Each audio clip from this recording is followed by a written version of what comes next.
melakukan pengaduan terhadap Pak Ganjar Pranowo itu tidak terlepas dari upaya-upaya untuk menghambat.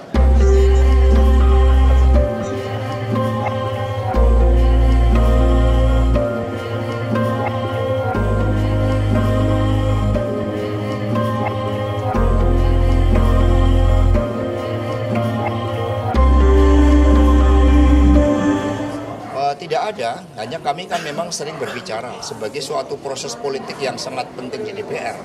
Kan juga harus dilihat, karena muncul juga banyak intimidasi. Misalnya apa yang dilakukan pengaduan terhadap Pak Ganjar Pranowo itu tidak terlepas dari upaya-upaya untuk menghambat hak angket tersebut. Jadi banyak jalan terjal yang memang diciptakan karena sebenarnya nggak perlu takut terhadap penggunaan hak DPR ini ketika proses pemilu ini berjalan dengan baik. Ketika proses pemilu berjalan dengan jujur, sebenarnya nggak perlu takut terhadap penggunaan hak DPR RI ini. Berarti PDIP sudah ada angka pengusulnya berapa Pak? Soalnya PKB udah bilang 7 orang bakal jadi pengusul. Ya kami baru melakukan kajian-kajian, perumusan, pembuatan naskah akademik, dan juga berbagai opsi-opsi. Kan cukup banyak opsi, ada opsi sidang di Mahkamah Konstitusi, ada opsi penggunaan hak di DPR RI, itu sedang dikaji oleh tim khusus.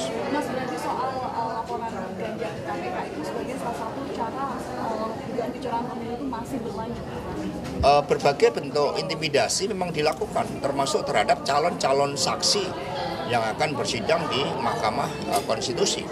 Jadi instrumen hukum dipakai sebagai cara untuk melemahkan terhadap suara kebenaran yang muncul. Tetapi ini kan zaman digital, suara kebenaran sulit ditutupin.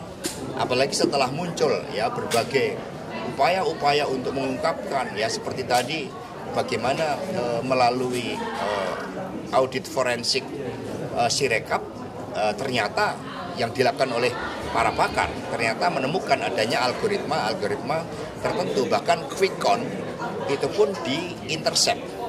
Nah ini kan yang sangat bahaya di dalam demokrasi kita ke depan.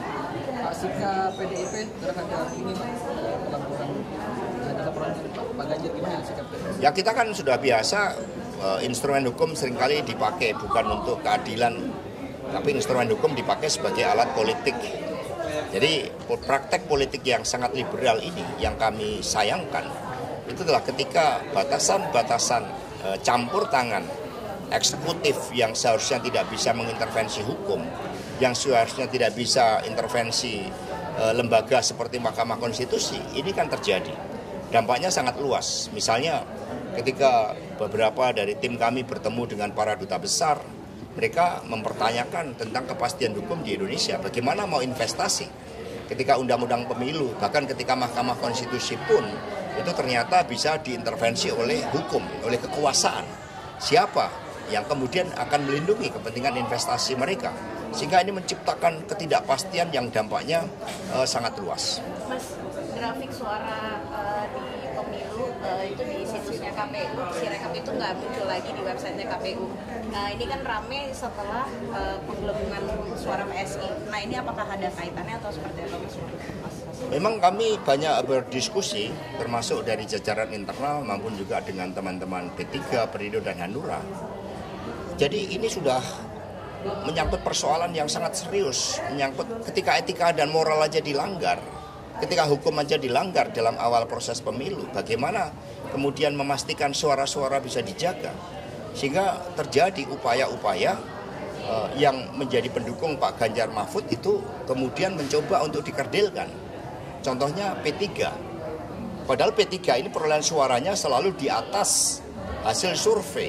Mengapa? Karena sebarannya yang jauh lebih luas dan tradisi kultural sebagai partai Islam lambang Ka'bah sangat kuat.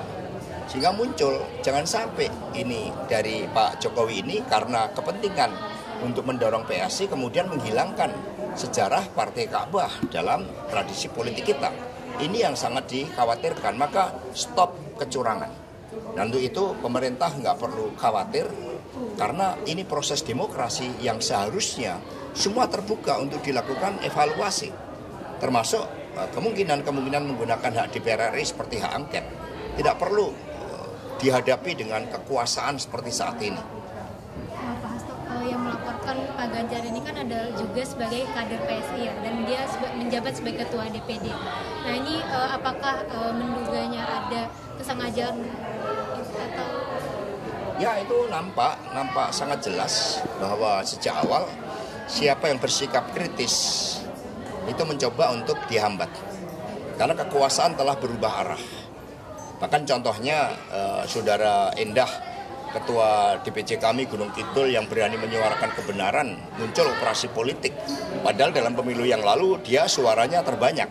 Lalu sekarang tidak terpilih. Jadi muncul berbagai operasi politik terhadap orang-orang yang kritis. Tetapi yang mendukung ada operasi penggelembungan suara. Sebagaimana ada dugaan penggelembungan suara yang dilakukan terhadap PSI.